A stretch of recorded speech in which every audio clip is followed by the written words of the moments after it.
서경원 선생님과 함께하는 책 읽는 이야기 시간입니다. 서경원 선생님 나오셨습니다. 안녕하세요. 안녕하십니까. 네, 반갑습니다. 우리가 또 보네포의 윤리학을 끝내고 좀 가벼운 거 좀 하자고 했는데 우리 선생님께서 네. 소개 같이 하자고 하신 책이 존 스튜어트 밀의 자유론.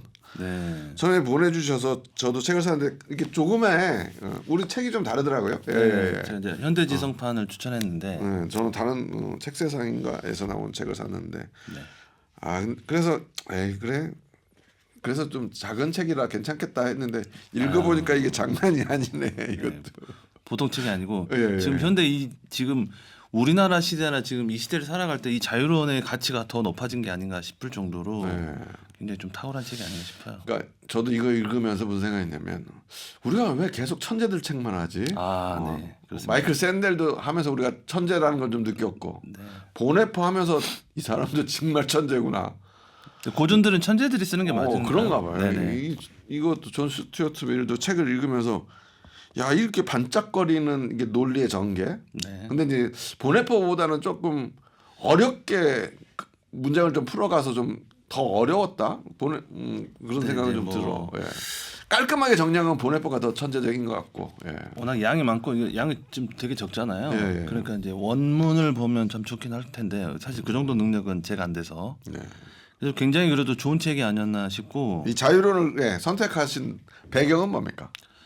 사실 우리가 자유에 대해서 너무 쉽게 생각하잖아요. 네. 근데 이제 이거 저 개인적인 생각입니다. 이제 여기서 말하는 어떤 자유론은 밀은 인권적인 자유를에서 넘어가서 사회적인 자유, 어떤 공동체적인 자유를 이야기를 하는데 네. 저는 거기에서 좀 인사이트가 있는 게 지금의 우리의 자유는 그런 어떤 사회적인 자유의 끝물에 있다. AI 세대가 좀 되잖아요. 그러니까 오히려 어떤 자유를 말할 때 사회적인 자유에서 끝물에 있어서 어떤 주체성의 자유로 넘어가고 있는 시대가 아닌가. 오히려 미를 읽을 제시기가 아닌가라는 생각이 좀 들어요. 저는 일단 자유론 줬을 때 좋았어요. 왜냐면 뭐 이 시간에도 몇 번 얘기했지만 저는 이 세상의 최고의 가치는 자유라고 보는 사람이거든요. 그렇죠. 자유 절대주의자. 뭐 여러 가지가 합해야 되지만 너가 인간의 가치 중에 하나만 꼽으면 뭐야? 그럼 저는 자유예요. 예. 그렇죠. 예. 왜냐하면 또 우리가 뭐 기독교인이긴 또 하니까 우리가 자유에 대한 논쟁들이 뭐 평생 있어 왔잖아요. 기독교에서는. 그래서 이제 그런 부분에서도 근데 약간 자유가 첫 번째 개념은 아니지 기독교에서. 자유 그렇죠. 논쟁이 예. 오래 있어 왔죠. 그리고 우리 사회가 그렇게 자유를 주장하는 사람을 곱게 보지 않는 시선이 있는 사회고 한국 그렇죠. 사회가. 조금 더 이제 더 나아가서 이야기를 해보면 우리가 이야기를 할 때 의견이 좀 다를 수 있잖아요. 네. 그런 것들도 왜 필요한지 여기서 되게 꼼꼼하게 이야기를 했더라고요. 그러니까 우리가 지금 어떤 갈등 세대 갈등의 시기를 겪고 있는데 왜 내가 상대방의 의견을 들어야만 하는지에 대한 내용들도 꽤 담겨 있죠. 그렇죠. 이 내용 결국 우리가 많이 얘기하게 될 내용이 그거예요. 그렇죠. 예, 사실 그렇게 되는데 그 얘기는 이제 차차하고 이제 자유론에서 우리가 좀 헷갈리는 게 이게 영어로 하면 on liberty예요. 그렇죠. 그렇죠. liberty라는 말을 쓴단 말이에요. 근데 우리가 보통 알고 있는 자유라는 말은 freedom이에요. 네. 그죠? 그러면서 이 책에서는 그 번역가가 뒤에 뭐 왜 21세기에 자유론을 읽어야 하는가라고 따로 챕터를 만들어서 뭐라 그랬냐면 프리덤이 아닌 리버티에 관한 책이다. 그래서 프리덤은 주로 개인의 능력에 초점이 맞춰진 용어고 그렇죠. 자기의 이익을 위해서 스스로 무언가를 선택하는 걸 추구하는 것이 프리덤이라고 한다면 리버티는 개인의 권리 무엇보다 그 권리에 개입할 수 있는 정부의 권력에 대한 제한을 의미하는 그러니까 약간 아까 말씀하신 사회적인 자유다. 네, 시민적 자유, 시민적 사회적. 자유다라는 거. 그래서 이거는 프리덤에 관한 얘기가 아니고 리버티에 관한 이야기다. 예. 네. 예. 그런 책이에요. 그런데 지금 오히려 지금 이 시기에서 자유에 대해서 우리나라가 뭐 말하는 게 되게 좀 어색한 좀 순간이기도 하지만 쭉 있어왔죠. 우리 학생 때도 뭔 자유가 있었습니까? 머리 깎으라고 해서 머리 안 깎으면 선생님 와서 바리깡으로 밀고 그런 시대를 살았는데 우리나라가 무슨 자유가 있었던 시대는 그렇죠. 예, 뭐 예. 우리는 이제 군대를 강압적으로 다녔던 시대이긴 하니까. 근데 지금 이 책을 읽었을 때 우리나라가 너무 빨리 변하다 보니까 자유에 대해서 진지하게 논의하던 시기를 너무 좀 쉽게 지나친 건 아닌가라는 생각이 많이 들어요. 그래서 짧게라도 이 책들을 좀 점검하고 이야기를 나누고 넘어가면 참 좋겠다. 네, 저 그런 생각해요. 그러니까 정말 자유가 억압됐다는 걸 저는 어릴 때부터 많이 느끼면서 컸기 때문에 이게 있고 자유에 대한 제 얘기 잠깐 하면 아까 방금 바리깡으로 민다는 얘기 했잖아요. 저도 얼마 밀렸죠. 자, 고등학교 때 선생님이 정말 너무 머리를 깎으라 그러는 거예요. 그래서 나름 깎고 갔는데도 계속 뭐라 그래. 그래서 스님처럼 머리를 깎고 갔어요. 반항의 의미로. 이렇게 가면 이 자식이 반항하네? 이 말을 그렇죠. 듣고 싶어서. 그렇죠. 근데 선생님이 멋있게 잘 깎았어. 이러시는 거야. 나는 선생님이 화를 낼 걸 기대했는데. 그래서 야 반항을 할 수가 없네. 이게 뭐야? 야, 내가 되게 실망하고 좌절했던 기억이 있는데 아무튼 그랬던 시절이었어요. 그렇죠. 근데 우리나라가 그런 우리 시대를 사회가 지났으니까. 정말 30년 사이에 민주화되고 자유나 이런 것들에 대한 개념이 많이 증진된 사회에 지금 살고 있는 거예요, 우리. 그렇죠. 그래서 또 자유를 얘기할 수 있는 거고. 예. 너무 빨리 변하다 보니까 네. 이게 좀 소위 이제 국뽕이라고 표현할 수도 있는데 우리나라의 발전이 너무 급격하게 변하다 보니까 경제, 정치, 문화, 또 국방까지도 되게 이제 전 세계적으로 굉장한 위치에 있잖아요. 네. 그러니까 너무 빨리 지나치다 보면은 개념을 정립하지 못하고 넘어가기 때문에 네. 굉장히 충돌이 많아지는 것 같아요. 약간 현재 우리 사회가 좀 그런 그런 거 경향이 같긴 있죠. 해요. 예, 예. 천천히 이야기를 하죠. 그 받아들인 근대적 개념들을 체내 제대로 습득하지 못한 상태에서 많은 갈등과 부딪힘이 있는 현대 사회다. 그러죠. 그건 동의하고. 알겠습니다. 이제 책으로 들어가 보죠. 네. 일단 존 스튜어트 밀의 자유론인데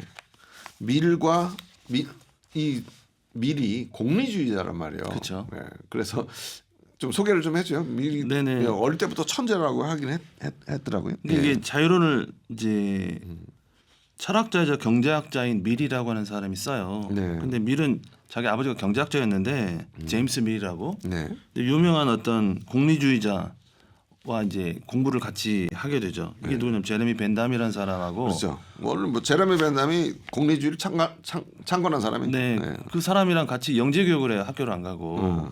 그래서 굉장히 깊은 철학적 토대를 가지고 영재 교육을 받으면서 자란 사람인데 저 개인적으로 생각하는 사람은 이 사람이 거의 르네상스형 인간이 아닌가. 전 분야에 사상적 영향을 미친. 뭐 3살 때 그리스어를 배우기 시작했다 그러더라고. 네. 아무튼 세상엔 그런 사람들이 있어. 우리 주위에는 없지만. 그래서 이제 이 사람이 이제 어떻게 쓰냐면 어떤 전통적인 어떤 체제하에서 교육을 받았다기보다는 그걸 뛰어넘는 교육을 받다 보니까 기존의 철학적 토대를 제외하고 이 책을 써요. 기존의 철학적 토대라고 하면은 자유를 말할 때 우리가 기독교적인 자유, 개인의 자유나 자유 의지 이런 것이 철학적 토대였는데 신학적 철학적 그걸 논외로 해버리는 거죠. 사실 어떤 틀을 깨는 사람이 천재라고 우리가 하잖아요. 네. 이 사람이 그 자유라고 하는 인식의 틀을 개인적 자유나 자유의 의지에 관련된 내용을 그냥 제외하고 사회적 자유에 대해서 이야기하자라고 딱 시작을 해버리는 거죠. 네. 그래서 실증적으로 우리가 개인의 자유나 자유 의지에 관련된 내용들은 사실 검증하기가 어려운데 이 사람은 사회적 자유에 대해서 우리가 실증적으로 이야기하자라고 하면서 이 자유론을 써요.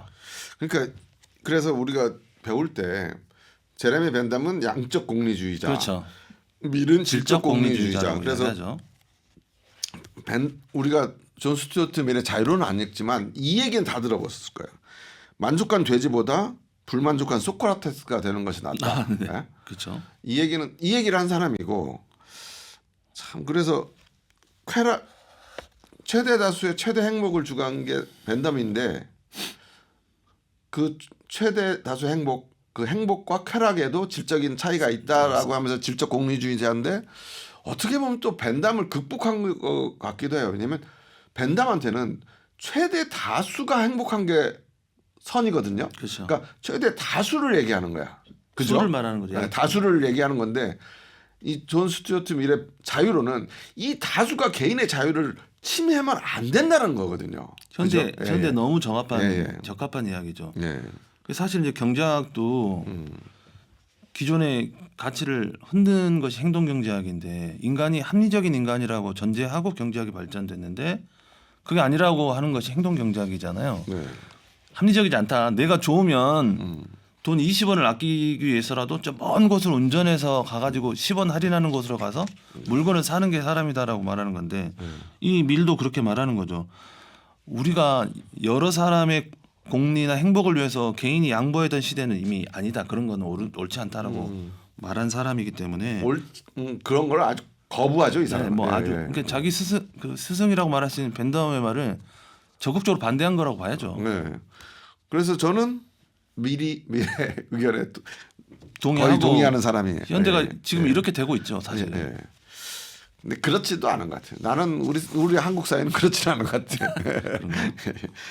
쉽게 우리 사회는 남의 개인적인 권리에 쉽게 간섭하는 사회예요. 아무튼 그 얘기는 나중에 또 하고 거기에 대해서 우리들이 생각이 좀 다를 수 있으니까. 예. 그걸 이제 관계성이라고 하는데 우리 두 가지로 측면을 이야기할 수 있어요. 관계성하고 주체성. 이 책에도 굉장히 있는데 조금 안 좋게 표현하면 오지랖이 좀 많은 거죠. 남의 일에 너무 관심이 많은. 그걸 이제 좋게 표현하면 관계성이 깊은 민족이라고 생각하는 건데 다른 사람 일에 되게 관심이 많아요.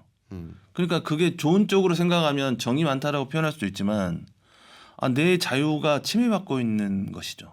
왜냐하면 다른 사람이 뭘 할 때 너 그렇게 하면 안 돼라고 굉장히 사실은 간섭을 하는 거거든요. 그럼 나랑 좀 비슷한. 근데 우리 사회에 10명이 있으면 그렇게 남들 좀 챙겨주고 하고 정이 많은 사람을 좋아하는 사람이 내가 볼 때는 8, 9명이고 그렇죠. 그것을 너무 지나치게 너무 간섭하지 마, 내 영역에 들어오지 마라고 말할 수 있는 사람은 한두 명밖에 없어요. 우리 사회는. 7대3 넉넉하게 7대3인데요. 예, 저는 9대1이라고 봐요. 예. 그렇죠. 예. 우리가 그런 걸 좋은 민족이라고 이야기를 하는데 나는 우리 회사가 한 10몇 명인데 13대1이에요. 우리 회사에서. 예. 그렇죠. 내 개인의 자유를 중요시 여기는 사람들이 좀 적긴 한데 그게 뭐냐면 우리 문화가 벼농사 지역이기 때문에 공동체주의적인 문화를 갖고 자랐어요. 네. 근데 이제 PD님 같은 그렇죠. 분이 개인주의적인 어떤 성향을 강하게 유지하면서 자란 사람이 좀 적기도 한데 지금은 개인주의가 대세가 된 시대가 됐잖아요. 현대 우리 딸만 봐도 요즘 애들은 전혀 다른 것 같긴 해요. 예. 너무 급격하게 변한 사실이 있긴 한데 이제 이 자유론을 통해서 조금 더 이야기해볼 필요가 있다고 봐요. 그래요. 우리 둘이 워밍업이 너무 길었는데 서론으로 들어가 보죠. 이제 서론에서 존 스튜어트 밀은 자유에 대한 기본 어떤 입장을 딱 전제를 정하고 가죠. 이제 뭐 보통은 이제 아까 이야기 잠깐 했지만 의지의 자유나 자유 의지에 대해서 이때까지 이야기를 했을 텐데 여기 자유론에서는 사회적 자유를 다루겠다고 일단 말을 선언을 사회적 자유라고 하죠. 예. 말을 하고 시작하는데 자유의 성격을 일단 규정해놓고 가요. 네, 그래서 이제는 시민적 자유를 이야기할 때가 됐다고 선언한 건데 삶의 목표가 어떤 정의로운 사회가 구현되려면 내가 정말 정의로운 사회가 만약에 되면 내가 진짜 행복할 수 있을까라고 실제로 물어봐요. 네. 근데 정의로운 사회가 됐다고 해서 내가 행복하다는 게 등치가 되냐? 그건 아니라고 지금 본인은 판단하는 거죠. 네.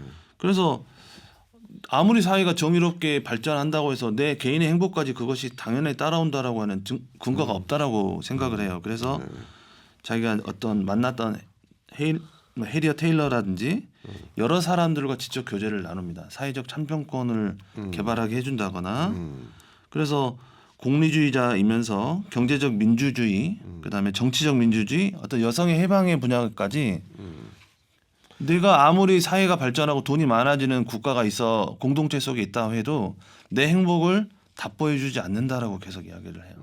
그래서 그걸 위해서 노력을 해야 된다고 생각해서 굉장히 다방면의 연구를 하죠. 그 행복은 근데 이 책에 의하면 그거는 개인의 자유를 침해하지 않아야 되는 거예요. 그렇죠. 그렇죠. 그래서 가장 중요한 이 사람의 원칙이 해악의 원칙이에요. 그죠? 네. 그러니까 인류가 개인적으로나 집단적으로 누군가의 행동의 자유에 개입할 수 있는 유일한 척도와 기준 하나는 자기 보호할 때만 그걸 할 수 있지 절대적으로 개인의 자유에 대해서는 침해받으면 안 된다. 침해받으면 안 된다. 예. 그렇죠. 근데 우리가 지금 너무나 그게 당연시 됐잖아요. 나라가 잘 살아야 너가 있는다라는 명목 하에서 우리의 개인의 자유를 좀 양보해 왔다. 그다음에 유기했다, 방치했다라고 좀 많이 생각하잖아요. 왜냐하면 국가 공동체가 먼저 잘 살아야 우리가 있는 거다라는 생각으로 너 개인의 자유를 조금 등한시한 건 사실인 것 같아요. 저는 그게 되게 지금 우리 선생님은 우리 사회도 상당히 개인의 자유에 대한 걸 존중하는 사회로 됐다고 생각하는데 제가 예를 하나 들까요? 아직은 멀었죠. 사실은 아직은 어렵죠. 이거는 찬반 논란이 많이 있을 수 있고 논란이 있을 수 있는데 근데 네. 한 3, 4년 전에 코로나 때 얘기해 볼까요? 네. 마스크 쓸 때 우리나라 국민의 90몇 %가 마스크 쓰는 걸 너무 당연하다고 생각했어요. 그 당시에 서구는 마스크 쓰는 거 반대 운동도 하고 마스크 쓰는 사람이 6, 70% 그리고 마스크 안 쓸 자유 뭐 이런 거 막 논의를 할 때 우리는 그런 얘기를 꺼내지도 못했어요. 그죠. 우리나라가 너무 자연스럽게. 예, 자연스럽게 마스크 안 쓰면 우리 딸도 가다가 마스크 잠깐만 내려도 우리 딸한테 얼마나 혼난대 중학생 우리 딸한테. 예. 그게 이제 우리가 조금 그런 문화 속에서 자랐다고 생각해요. 저도 이제 사실은 마스크를 쓰는 게 남한테 피해를 주지 않는 게 아닌가라는 생각을 했거든요. 그러니까 마스크 제가 이제 말하는 건 마스크 쓰는 게 옳죠. 왜냐면 내 마스크를 안 씀으로써 혹시나 내가 갖고 있는 병원군이 남한테 옮기는 거 이거는 아까 말한 그 미리 내 개인의 행동이 남한테 해악을 줄 때는 하면 안 된다. 안 되는 그때만 개인의 자유는 제한될 수 있다. 그 원칙에 맞는 거니까 그 얘기를 하는 건데 저는 이제 개인의 자유에 관한 우리 한국인의 심성은 그러니까 논의 자체가 안 되는 그렇죠. 거죠. 서구 사회에서는 내가 그렇죠. 마스크 안 쓸 자유가 있다. 논의 자체가 안 돼버렸죠. 그리고 내가 너한테 직접적으로 해악을 끼쳤다는 증거가 있냐? 그렇죠. 그렇죠. 그러니까 해악을 끼치지 않을 수도 있는 거예요. 내가 병원군이 없다라는 걸 내가 어제 확진받았고 오늘 내가 방금 1시간 전에 내가 병원군이 없다는 걸 확진받았다면 내가 마스크를 안 쓸 수 있고 혹시나 네가 마스크를 안 써서 내가 그걸 흡입해서 내가 걸리면 그건 내 자유에 의해서 내가 손해받았으니까 상관없다. 그런 논의. 그러니까 내가 그렇죠, 마스크를 그렇죠. 안 쓸 수 있는 자유가 있다라는 논의 자체를 할 수 없는 사회가 우리 사회다. 아직까지 자유에 관한 우리 사회 입장은 그거다라고 나는 느끼는 거죠. 예, 그렇죠. 저는 그렇죠. 예. 그러니까 이제 이야기가 많이 튀긴 하는데 그래도 그 말이 굉장히 중요하다고 생각하는 게 예전 같았으면 저도 그래도 우리가 남한테 피해를 주면 안 되지 않나라는 생각을 했는데 저도 이 책을 읽으면서 그런 논의도 우리가 이제는 충분히 해야 된다. 예를 들어서 쉽게 말하면 우리가 좀 부지런해야 된다고 모든 사람이 말하잖아요. 부지런하는 게 좋은 거죠. 근면한 게 좋은 건데 내가 좀 게으르고 싶어요. 게으를 권리도 있는 거잖아요, 사실은. 게으르면 야 너는 문제야, 나쁜 사람이야. 열심히 안 하면 사회에 해악을 끼치는 거야라고 말하는 것은 문제가 있는 거죠. 아까 마스크 이야기도 마찬가지로 마스크 안 쓸 자유가 있으니까 거기에 대해서 논의 충분히 해볼 수 있었는데 논의 자체가 안 됐다는 건 좀 아쉽다고 생각이 돼요. 사실 방금 제가 말씀드린 이 코로나 요 시대 그거는 이제 2장에서 주로 얘기하는 거예요. 그렇죠. 사상과 토론의 자유에서 그렇죠. 이제 얘기하는 건데, 그러니까 결국 어떤 것들이 모두 공동체가 그 2장에서 이제 미리 얘기하는 건 어떤 사회 공동체가 옳다라고 아무 의심 없이 받아들여지는 거는 상당히 위험하다. 그러죠. 거기에 대해서는 항상 반대하는 사람이 존재하고 그 반대하는 사람들의 사상에 대해서 우리가 억압할 수 없다. 그렇죠. 그리고 그 전 인류가 반대하고 한 사람이 반대 의견을 내더라도 그 반대 의견은 존중돼야 된다. 그게 미래 자유론이잖아요. 예. 네, 그래서 이제 그 말 중에 제일 이제 확 뛰어가셨으니까 옳은 일과 효율성에 관련된 내용이 거기에 나와요. 그 71쪽에 말하면 옳고 그름과 효용이라는 표현이 나오는데 우리가 혼재해서 이야기를 하거든요. 야, 한 사람이 반대하고 99명이 찬성하면 따라가는 게 효율적인 거야라고 말하는데 옳은 일과 효율이라고 하는 게 따로 떨어진 게 아니다고 지금 미리 말하거든요. 그러니까 그렇죠. 여기서 약간 미리 공리주의인 게 방금 효율과 이렇게 하는데 이 사람은 그 반대 의견을 들어서 바꿔야 된다. 토론하면서 바꾸는 게 훨씬 사회적으로 더 효율적이다라고 말하는 거죠. 그걸 효율로 설명을 해. 그러니까 공리주의자긴 하긴 해요. 예. 그래서 옳고 그름이라고 하는 표현, 전 무릎을 딱 쳤는데 예. 우리가 옳다라고 하는 측면이 결국에는 효율적일 거란 얘기인데 다만 토론과 이 상대방이 반대하는 의견을 들어가면서 내가 틀릴 가능성을 전제한다는 얘기예요. 내가 100% 맞다라고 말하는 건 신이 아닌 이상 그럴 리가 없잖아요. 네. 그래서 옳고 그름과 효용이라는 말들을 가지고 내가 지금 되게 옳다라고 주장하는 사람들은 다른 사람의 의견을 안 듣거든요.